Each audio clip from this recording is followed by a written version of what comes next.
Hello students.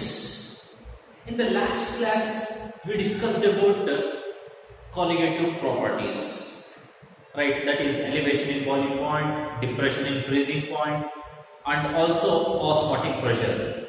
So ಇದು ಎಲ್ಲ colligative properties ಅನ್ನು ಡಿರೈವ್ ಮಾಡಿ ಅದರ ಫಾರ್ಮುಲಾನು ಕೂಡ ನಾವು ತಿಳ್ಕೊಂಡಿದ್ದೀವಿ. And also we discussed about osmosis, right? Osmosis ಅಂದ್ರೆ ಏನು, ಸೆಮಿ ಪರ್ಮಿಯಬಲ್ ಮೆಂಬ್ರೇನ್ ಅಂದ್ರೆ ಏನು, ಅದನ್ನು ಕೂಡ ನಾವು ತಿಳ್ಕೊಂಡಿದ್ವಿ. So today let us continue. Today let us discuss about isotonic solutions. What are isotonic solutions? Listen, the solution which have same osmotic pressure at the same temperature is called isotonic solution. ಯಾವ ಒಂದು solutions ಇನ osmotic pressure same ಇರುತ್ತೋ ಅಂತ ಒಂದು solutions ಗೆ ನಾವು isotonic solution ಅಂತ ಕರೀತೀವಿ. ಆಸ್ಮಾಟಿಕ್ ಪ್ರೆಷರ್ ಯಾವಾಗ ಸೇಮ್ ಇರುತ್ತೆ sir? when the concentration becomes same, right? ಯಾವಾಗ ಕಾನ್ಸಂಟ್ರೇಷನ್ ಸೇಮ್ ಆಗ್ಬಿಡುತ್ತೆ, ಈಕ್ವಲ್ ಆಗ್ಬಿಡುತ್ತೆ, then the osmotic pressure it becomes same. Osmotic pressure ಕೂಡ ಏನಾಗುತ್ತೆ, ಸೇಮ್ ಆಗ್ಬಿಡುತ್ತೆ. ಟೇಕ್ ಫಾರ್ ಎಕ್ಸಾಂಪಲ್, ನಾನು ಲಾಸ್ಟ್ ವಿಡಿಯೋದಲ್ಲಿ ಇದೊಂದು ಪಿಕ್ಚರ್ ಬರ್ತಿದ್ದೆ, ನೋಡಿರ್ಬೋದು. ಇದು semi permeable membrane SPM. So this is solvent and this one is solution. ನೋಡಿ, solvent it move towards solution. Solvent ಯಾವಾಗಲೂ ಸೊಲ್ಯೂಷನ್ ಕಡೆಗೆ ಮೂವ್ ಆಗುತ್ತೆ. So this is pressure. Solvent solution ಕಡೆ ಮೂವ್ ಆಗಬೇಕಾದ್ರೆ ಸೊಲ್ಯೂಷನ್ ಇನ ಕಾನ್ಸಂಟ್ರೇಷನ್ ಏನಾಗ್ತಾ ಇರುತ್ತೆ, ಡಿಕ್ರೀಸ್ ಆಗ್ತಾ ಇದೆ. At one particular point the concentration of both the side, concentration of both solution as well as solvent, it becomes equal. Concentration ಏನಾಗುತ್ತೆ, equal ಆಗಿಬಿಡುತ್ತೆ, same ಆಗಿಬಿಡುತ್ತೆ. then it has a same osmotic pressure. ಅವಾಗ same osmotic pressure ಇರುತ್ತೆ. ಅಂತದಕ್ಕೆ ನಾವು isotonic solutions ಅಂತ ಕರೀತೀವಿ. ಇದಕ್ಕೆ ಒಂದು ಎಕ್ಸಾಂಪಲ್ ಅಂತಂದ್ರೆ ನೀವು ಅಬ್ಸರ್ವ್ ಮಾಡಬಹುದು, 0.91% mass by volume. Mass by volume, ಇಲ್ಲಿ mass by volume percentage 0.91% by mass by volume. Solution of NaCl in H2O is isotonic with a fluid present inside human red blood cells. ನೋಡಿ, ಒಂದು beaker ಬರೆಯಿರಿ. So ಈ beaker ಅಲ್ಲಿ ಒಂದು human red blood cell, this is cell, right? This is a cell. ಇಲ್ಲಿ cell ಅನ್ನ ನಾವು ಯಾವ ಒಂದು ಸೊಲ್ಯೂಷನ್ ಅಲ್ಲಿ ಇಟ್ಟಿದ್ವಿ, ಇದರ ಒಂದು ಕಾನ್ಸಂಟ್ರೇಷನ್ ಎಷ್ಟಿದೆ ಅಂದ್ರೆ 0.91% ಮಾಸ್ ಬೈ ವಾಲ್ಯೂಮ್ ಪರ್ಸೆಂಟೇಜ್ ಇದೆ. This is NaCl solution. NaCl solution. ಇವಾಗ ನೀವು ಎಷ್ಟೊತ್ತೇ ಇಡ್ರಿ, 1 ಗಂಟೆ ಇಡ್ರಿ, 2 ಗಂಟೆ ಇಡ್ರಿ, ಈ ಸೆಲ್ ಅನ್ನ ಆ ಒಂದು ಸಾಲ್ಟ್ ವಾಟರ್ ನಲ್ಲಿ ಇಡ್ರಿ, then there will be no change in the size of the cell. ಆ ಒಂದು ಸೆಲ್ಲಿನ ಸೈಜ್ ಅಲ್ಲಿ ಯಾವುದೇ ರೀತಿ ವೇರಿಯೇಷನ್ಸ್ ಇರೋದಿಲ್ಲ. Because the concentration of the fluid inside the cell and the concentration of the salt water outside the cell is same. ಒಳಗೂ ಮತ್ತೆ ಹೊರಗು, ಸೆಲ್ಲಿನ ಒಳಗೂ ಹೊರಗು concentration ಏನಿದೆ, ಸೇಮ್ ಇದೆ. ಯಾವಾಗ ಕಾನ್ಸಂಟ್ರೇಷನ್ ಸೇಮ್ ಇರುತ್ತೆ, so osmotic pressure is also same. ಅದಕ್ಕೆ ನಾವು isotonic solution ಅಂತ ಹೇಳಿ ಕರಿತೀವಿ, where the size of the cell remains same, right? ಈಗ ಬರೋಣ ಹೈಪರ್ಟೋನಿಕ್ ಸೊಲ್ಯೂಷನ್. ಹೈಪರ್ಟೋನಿಕ್ ಸೊಲ್ಯೂಷನ್ ಅಂದ್ರೆ the solution which has higher osmotic pressure than that of given solution at the same temperature is called hypertonic solution. ನೋಡಿ, higher osmotic pressure, it has a higher osmotic pressure. Why it has higher osmotic pressure? Because of increase in concentration of the salt. Right? You know, example ಕೊಟ್ಟಿದ್ದಾರೆ ಇಲ್ಲಿ. ನೋಡಿ, more than 0.91% mass by volume is present in water and is hypertonic with the fluid inside human red blood cells. ಈಗ ನೋಡಿ again ನಾನು human red cell ಅಂದ್ರೆ ಒಂದು RBC red blood cell ಇದನ್ನ ಒಂದು ಸಾಲ್ಟ್ ವಾಟರ್ ನಲ್ಲಿ ಇಡ್ತಾ ಇದ್ದೀನಿ. ಈ ಸಾಲ್ಟ್ ವಾಟರ್ ನ concentration greater than 0.91% mass by volume ಇದೆ. ನೋಡ್ರಿ concentration of NaCl is more in case of water. Water ನಲ್ಲಿ NaCl ಕಾನ್ಸಂಟ್ರೇಷನ್ ಜಾಸ್ತಿ ಇದೆ. ಯಾವಾಗ NaCl ಕಾನ್ಸಂಟ್ರೇಷನ್ ಜಾಸ್ತಿ ಇರುತ್ತೆ, ಸೆಲ್ ಒಳಗಡೆ ಇರತಕ್ಕಂತ ಒಂದು ಫ್ಲೂಯಿಡ್ ಏನಿದೆ ಅದರ ಕಾನ್ಸಂಟ್ರೇಷನ್ ಕಡಿಮೆ ಇದೆ, ಎಲ್ಲಾ ಫ್ಲೂಯಿಡ್ ಈಗ ಹೊರಗಡೆ ಬಂದಿದೆ. Because of osmosis solvent move towards solution. Concentration ಕಡಿಮೆ ಇರೋದ್ರಿಂದ ಈಗ ಸೆಲ್ ಒಳಗೆ ಇರತಕ್ಕಂಥ ಫ್ಲೂಯಿಡ್ ಎಲ್ಲ ಏನಾಗುತ್ತೆ ಹೊರಗಡೆ ಬರುತ್ತೆ ಅಂಡ್ ಸೆಲ್ ಶ್ರಿಂಕ್ಸ್. ಸೆಲ್ ಏನಾಗುತ್ತೆ ನೋಡಿ, ಯಾವಾಗ ಫ್ಲೂಯಿಡ್ ಎಲ್ಲ ಹೊರಗಡೆ ಬರುತ್ತೆ ಅವಾಗ ಸೆಲ್ ಶ್ರಿಂಕ್ ಆಗಿದೆ, ಸೈಜ್ ಅಲ್ಲಿ ನೋಡಿ ಶ್ರಿಂಕ್ ಆಗಿದೆ. ಯಾಕೆ ಶ್ರಿಂಕ್ ಆಯ್ತು? Because of increase in concentration of the salt outside the cell, right. So ಇದೇ ನಮ್ಮ ಬಾಡಿನಲ್ಲಿ ಕೂಡ ಆಗೋದು. ನೋಡಿ ಏನಾಗುತ್ತೆ ಅಂದ್ರೆ ಈ ಬಾಡಿ ಬಿಲ್ಡರ್ಸ್ ಇರ್ತಾರೆ, ಬಾಡಿ ಬಿಲ್ಡರ್ಸ್ ಒಂದು ವಾರ ಮುಂಚೆ ಆ ಸಾಲ್ಟ್ ತಿನ್ನೋದನ್ನ ನಿಲ್ಲಿಸ್ತಾರೆ. ಯಾವಾಗ ಅವರು ಬಾಡಿನ ಶೋ ಮಾಡಬೇಕು, ಒಂದು ಶೋನಲ್ಲಿ ಅವರ ಬಾಡಿ ಬಿಲ್ಡಿಂಗ್ ಪ್ರದರ್ಶನ ಮಾಡಬೇಕು ಅಂತಂದಾಗ ಒಂದು ವಾರ ಮುಂಚೆ ಉಪ್ಪು ತಿನ್ನೋದನ್ನ ನಿಲ್ಲಿಸ್ತಾರೆ. ಯಾಕೆ ಉಪ್ಪು ತಿನ್ನೋದನ್ನ ನಿಲ್ಲಿಸ್ತಾರೆ ಅಂದ್ರೆ ಉಪ್ಪು ತಿಂದು ನೀರು ಕುಡಿಲೇಬೇಕು, ರೈಟ್. ಇದರ ಅರ್ಥ ಏನಪ್ಪಾ ಅಂದ್ರೆ ಉಪ್ಪು ತಿಂದಾಗ concentration of this solution increases. ಯಾವಾಗ ಕಾನ್ಸಂಟ್ರೇಷನ್ ಇನ್ಕ್ರೀಸ್ ಆಗುತ್ತೆ ನಮ್ಮ ಬಾಡಿನಲ್ಲಿ ಸಾಲ್ಟ್ ಇದ್ದು, ಸೆಲ್ಲಲ್ಲಿ ಇರ್ತಕ್ಕಂಥ ಫ್ಲೂಯಿಡ್ ಎಲ್ಲ ಹೊರಗಡೆ ಬರುತ್ತೆ.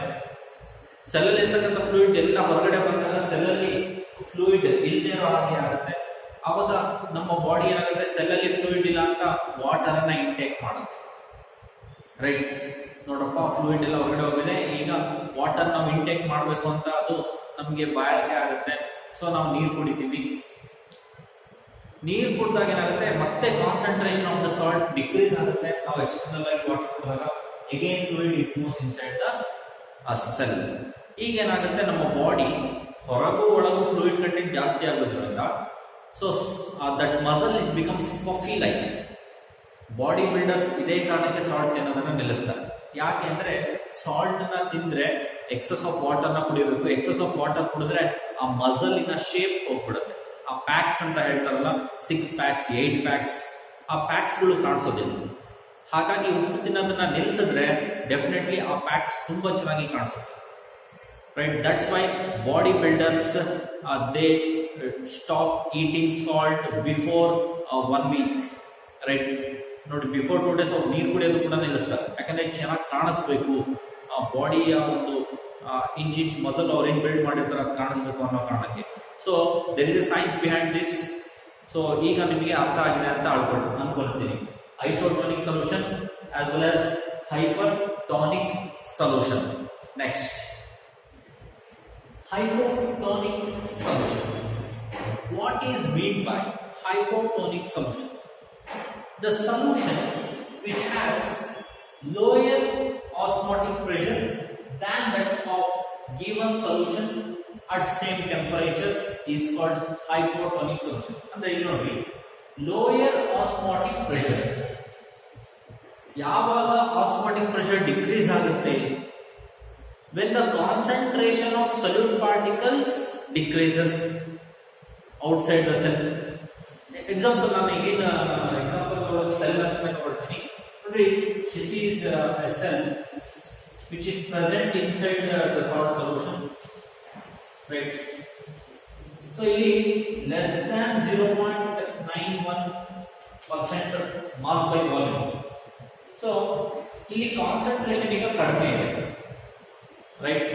Salt content is less than the fluid which is present in side the cell. Cell ಒಳಗಡೆ ಇರ್ತಕ್ಕಂಥ ಫ್ಲೂಯಿಡ್ ಗಿಂತನೂ ಔಟ್ಸೈಡ್ ಈಗ ಕಾನ್ಸಂಟ್ರೇಷನ್ ಕಡಿಮೆ ಇದೆ. ಔಟ್ಸೈಡ್ ಕಾನ್ಸಂಟ್ರೇಷನ್ ಕಡಿಮೆ ಇದ್ದಾಗ ಏನಾಗುತ್ತೆ, ಒಳಗಡೆ ಕಾನ್ಸಂಟ್ರೇಷನ್ ಜಾಸ್ತಿ ಇದ್ದಾಗಾಗಿ ನೋಡಿ ಔಟ್ಸೈಡ್ ಇರ್ತಕ್ಕಂಥ ಒಂದು ಸೊಲ್ಯೂಷನ್ ಈಗ ಸೆಲ್ ಒಳಗಡೆ ಮೂವ್ ಆಗುತ್ತೆ. ಯಾವಾಗ ಸೆಲ್ ಒಳಗಡೆ ಸೊಲ್ಯೂಷನ್ ಮೂವ್ ಆಗುತ್ತೆ, then the size of cell increases. ಅವಾಗ ಏನಾಗುತ್ತೆ ನೋಡಿ, size of the cell increases like this. ಯಾಕಂದ್ರೆ ಫ್ಲೂಯಿಡ್ ಏನಾಗುತ್ತೆ ಒಳಗಡೆ ಮೂವ್ ಆಗುತ್ತೆ. ಯಾಕಂದ್ರೆ concentration of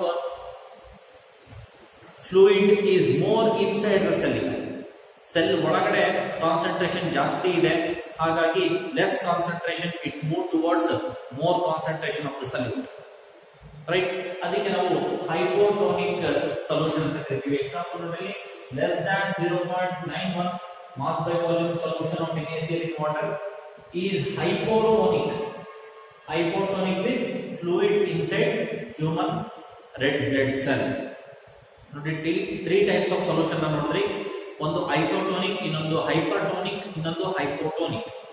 ಐಸೋಟೋನಿಕಲಿ concentration remains same, no movement of fluid inside or outside the cell. Next hypertonic ಅಂತ ಬಂದಾಗ ಸೆಲ್ ಹೊರಗಡೆ ಕಾನ್ಸಂಟ್ರೇಷನ್ ಜಾಸ್ತಿ ಇತ್ತು, ಹಾಗಾಗಿ ಸೆಲ್ ಒಳಗಡೆಯಿಂದ ಎಲ್ಲಾ ಸೊಲ್ಯೂಷನ್ ಹೊರಗಡೆ ಬಂದು ಸೆಲ್ ಏನಾಯ್ತು, ಶ್ರಿಂಕ್ ಆಯ್ತು. Cell shrinks in case of hypertonic solution. And the last hypotonic solution where the solution move inside the cell and the size of the cell increases, right. ಅಥವಾ ನೀವು ಮನೆಯಲ್ಲಿ ಇದು ಮಾಡಬಹುದು. ಹಾಗೆ ಸರ್, ನಮ್ಮ ಮನೆಯಲ್ಲಿ ಸೆಲ್ ಇಲ್ಲ ಅಂತಂದ್ರೆ ಈ ಡ್ರೈ ಗ್ರೇಪ್ಸ್ ಬರುತ್ತೆ, ಒಣ ದ್ರಾಕ್ಷಿ. ಆ ಒಣ ದ್ರಾಕ್ಷಿಯನ್ನು ತಗೊಂಡು ನೀವು ಸಾಲ್ಟ್ ವಾಟರ್ ನಲ್ಲಿ ಹಾಕಿ ಇಡೋದು, ಎಕ್ಸೆಸ್ ಆಫ್ ಸಾಲ್ಟ್ ಹಾಕೋದು, ಇನ್ನೊಂದು ಸಾಲ್ಟ್ ಇಲ್ಲದೆ ಇರ್ತಕ್ಕಂಥ ಒಂದು ವಾಟರ್ ನಲ್ಲಿ ಇಡೋದು, ಈ ತರ ಮಾಡಿದ್ರೆ ಅವಾಗ ನಿಮ್ಗೆ ಗೊತ್ತಾಗುತ್ತೆ. ಈಗ ಒಂದು ಬೆಸ್ಟ್ ಎಕ್ಸಾಂಪಲ್ ಗೆ ಡ್ರೈ ಗ್ರೇಪ್ಸ್ ಕೊಡ್ತೀನಿ. You don't add any salt to water. ವಾಟರ್ಗೆ ಯಾವುದೇ ರೀತಿ ಸಾಲ್ಟ್ ಹಾಕ್ಬೇಡ್ರಿ. ಅದನ್ನ ಏನ್ ಮಾಡಿ, ಒಂದು ವಾಟರ್ಗೆ ಡ್ರೈ ಗ್ರೇಪ್ಸ್ ಅನ್ನ ಹಾಕ್ರಿ. ಬೆಳಗ್ಗೆ ಎದ್ದು ನೋಡೋಷ್ಟೊತ್ತಿಗೆ ನಿಮ್ಮ ಡ್ರೈ ಗ್ರೇಪ್ಸ್ ಏನಿದೆ ಅದು ಅದರೊಳಗಡೆ ಎಲ್ಲ ವಾಟರ್ ಹೋಗ್ಬಿಟ್ಟು ಅದರ ಸೈಜ್ ಜಾಸ್ತಿ ಆಗಿರುತ್ತೆ. ಯಾಕೆ ಅಂದ್ರೆ ಆ ಒಣ ದ್ರಾಕ್ಷಿಯ ಒಳಗಡೆ ಶುಗರ್ ಕಂಟೆಂಟ್ ಇರುತ್ತೆ. It is considered as solute. Water ನಲ್ಲಿ ಯಾವುದೇ ರೀತಿ ಸಲ್ಯೂಟ್ ಇರೋದಿಲ್ಲ. ಸೊ ಲೋಯರ್ ಕಾನ್ಸಂಟ್ರೇಷನ್ ಇಂದ ಹೈಯರ್ ಕಾನ್ಸಂಟ್ರೇಷನ್ ಗೆ ಅದು ಮೂವ್ ಆಗುತ್ತೆ. So this is all about isotonic, hypertonic and hypotonic solutions. Next ಬಂದು reverse osmosis and water purification. ನೋಡಿ, reverse osmosis very very important. ಈಗ ನೀವೆಲ್ಲ ಮನೆಯಲ್ಲಿ ಪ್ಯೂರಿಟಿ ಯೂಸ್ ಮಾಡ್ತಾ ಇರ್ತೀರಾ. ಈಗ ಸ್ಪೆಷಲಿ ಅಡ್ವರ್ಟೈಸ್ಮೆಂಟ್ ಬರುತ್ತೆ, ನೀವು ಮನೇಲಿ ಯೂಸ್ ಮಾಡಿ ಅಡ್ವರ್ಟೈಸ್ಮೆಂಟ್ ಬರುತ್ತೆ. ಅಡ್ವರ್ಟೈಸ್ಮೆಂಟ್ ಅಲ್ಲಿ ROUV ಪ್ಯೂರಿಟಿ, ನಮ್ಮಲ್ಲಿ ROUV ಅಂದ್ರೆ UV ರೇಡಿಯೇಷನ್ಸ್ ಪಾಸ್ ಮಾಡೋದು. RO ಅಂದ್ರೆ ಏನಲ್ಲಿ ರಿವರ್ಸ್ ಆಸ್ಮೋಸಿಸ್ ಅಂತ. ರಿವರ್ಸ್ ಆಸ್ಮೋಸಿಸ್ ಇಂದ ವಾಟರ್ ಪ್ಯೂರಿಫಿಕೇಶನ್ ಆಗುತ್ತೆ. ಹೇಗೆ ಅಂತ ನೋಡೋಣ. Flow of solvent from solution towards solvent through semi-permeable membrane is called reverse osmosis. Here ನೋಡಿ, this is semi-permeable membrane. ಇಲ್ಲಿ ಪ್ರೆಷರ್ ಪಿಸ್ಟನ್ ಇಟ್ಟಿರ್ತಾರೆ, piston pressure. This is sea water. I will take sea water as the example. This is the solvent,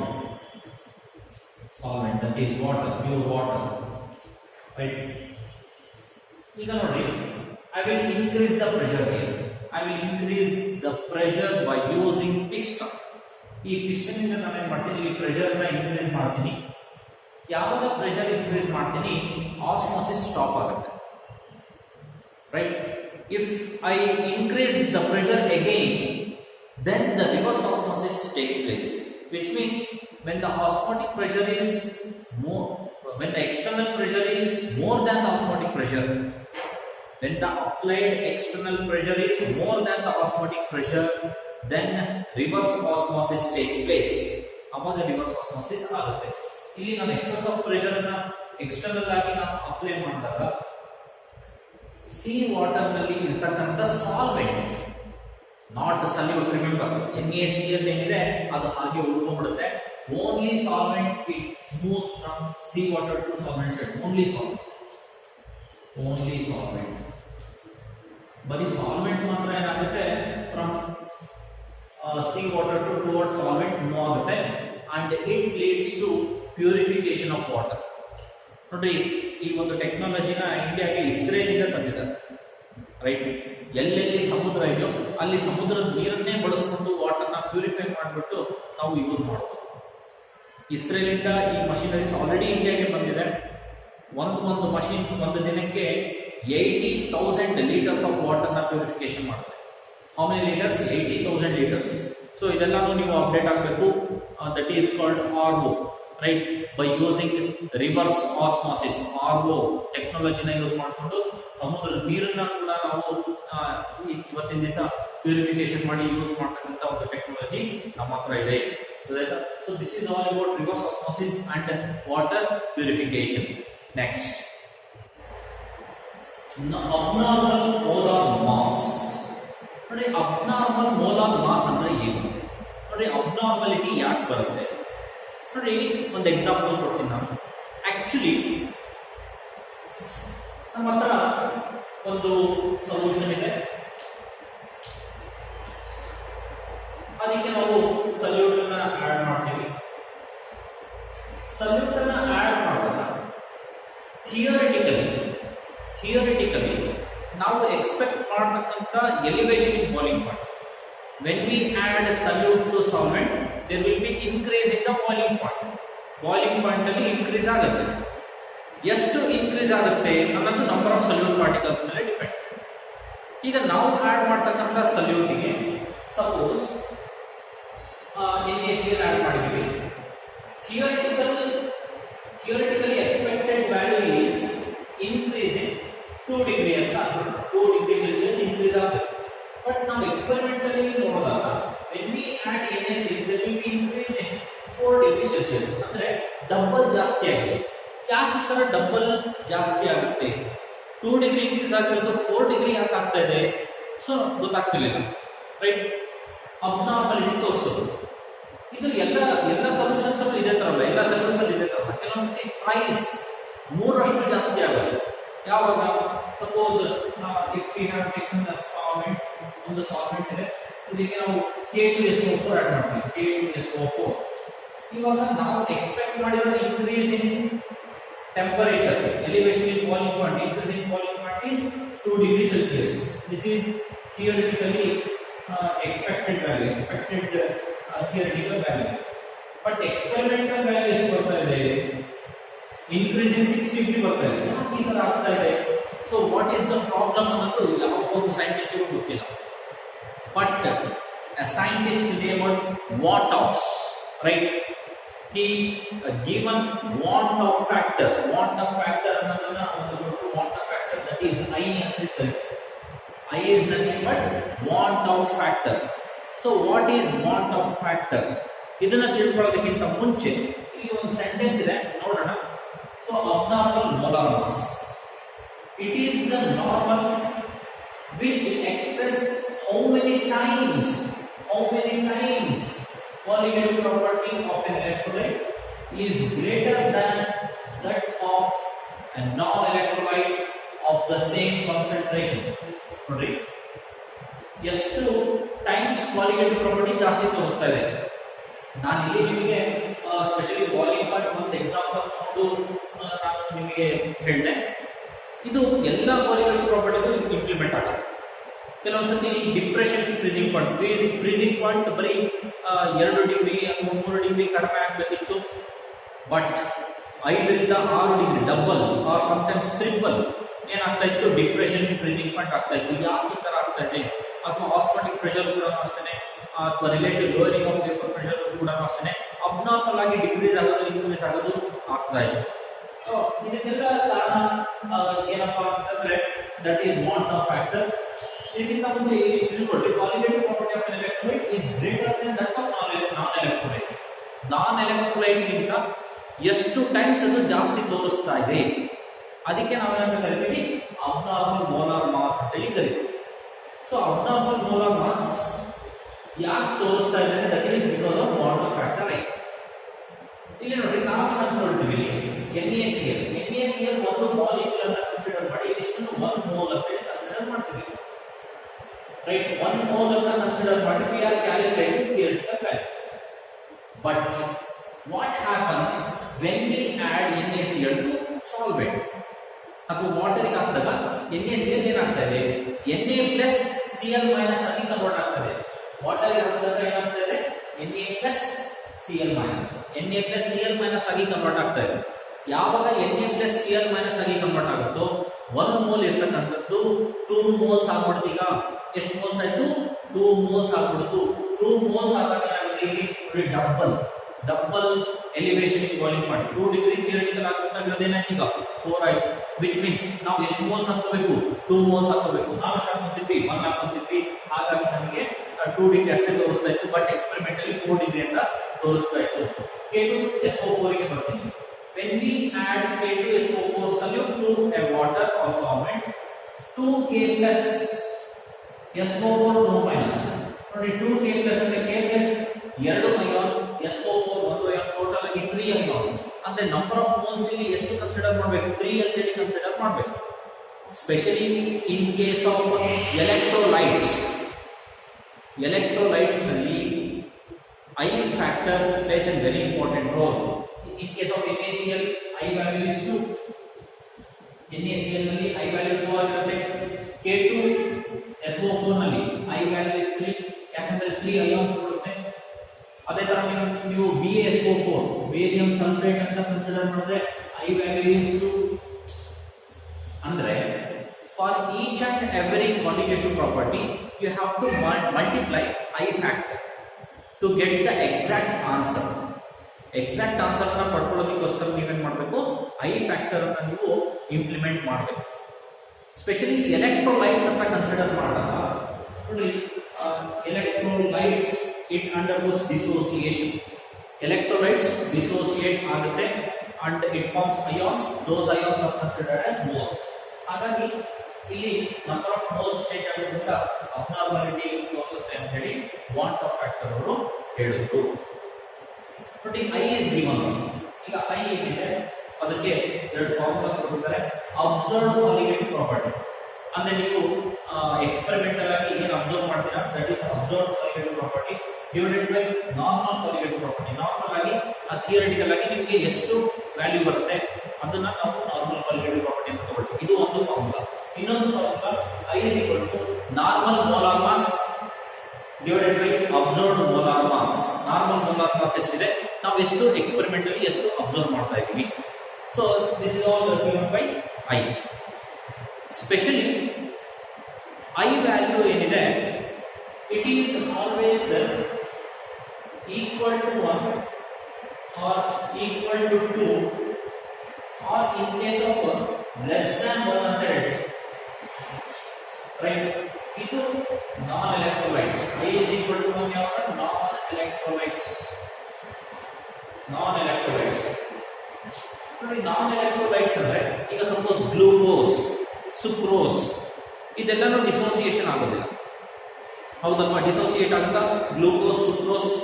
it does not undergo dissociation. ಹಾಗಾಗಿ I value is equal to 1 ಇರುತ್ತೆ. But I value is equal to 2 ಯಾವಾಗ, when we have electrolytes as a solute. Electrolytes ಇದ್ದಾಗ I value is equal to 2, 3, 4 ಬೇಕಾದ್ರೂ ಆಗ್ಬೋದು. ಅದೇ ತರ I value increase ಆಗ್ತಾ ಹೋಗುತ್ತೆ. ಎಷ್ಟು ಅಯಾನ್ ಸಿಗುತ್ತೋ ಅಷ್ಟು I value ಇರುತ್ತೆ. ಅದೇ ತರ less than 1. Sir less than 1 ಯಾವಾಗ sir? when the association of the molecule takes place. Dissociation ಆದಾಗ I is greater than 1. when association takes place ಅವಾಗ I less than 1. association ಯಾವಾಗ? when we use ethanol. ನೋಡಿ example ತೋರಿಸ್ತೀನಿ ನಾನು. ethanol ಇದೆ ನಾನು, right? ethanol ಆಗಿದೆ CH3 CH2 OH. This is ethanol. ethanol ಜೊತೆಗೆ ನಾನೇನ್ ಮಾಡ್ತೀನಿ, ಇನ್ನೊಂದು ethanol ಯೂಸ್ ಮಾಡ್ತೀನಿ. CH3 CH2 OH. This is another ethanol. In case of ethanol, it has hydrogen bonding. It forms hydrogen bonding. Right? Ethanol ಹಾಕಿದಾಗ ಇಲ್ಲಿ ಏನಾಗುತ್ತೆ ಅಂದ್ರೆ ಹೈಡ್ರೋಜನ್ ಬಾಂಡ್ ಫಾರ್ಮೇಷನ್ ಮಾಡುತ್ತೆ. ethanol ಮಧ್ಯೆ ಹೈಡ್ರೋಜನ್ ಬಾಂಡ್ ಇರುತ್ತೆ. ಎಥನಾಲ್ ಅನ್ನು ವಾಟರ್ ಗೆ ಹಾಕಿದ್ರೆ ಎಥನಾಲ್ ಸಾಲ್ಯುಬಲ್ ಆಗುತ್ತೆ, which means ethanol it makes hydrogen bond with water, then I value is equal to less than 1, especially during association of molecules.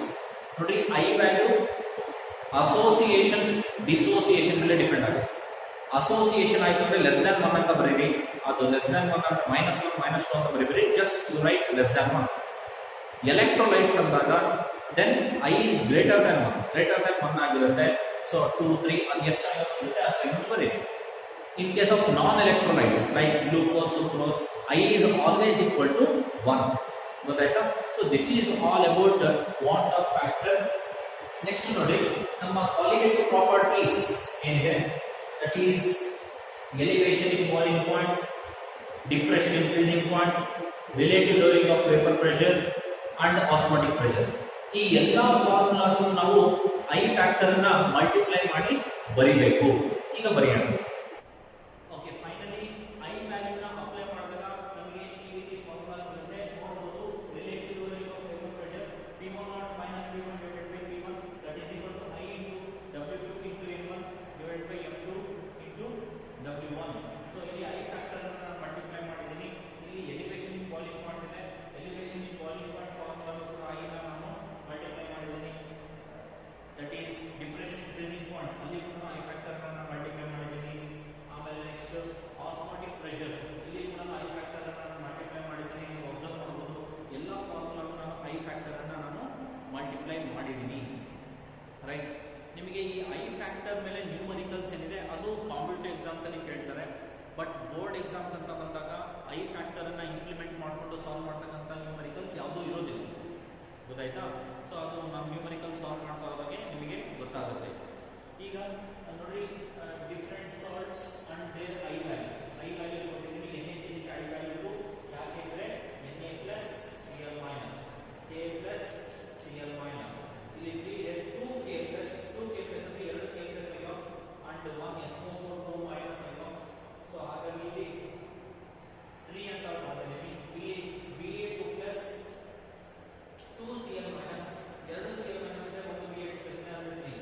So this is how you have to predict the I value especially for electrolytes. So this completes your chapter solution. Theoretically ಎಲ್ಲ complete ಆಗಿದೆ.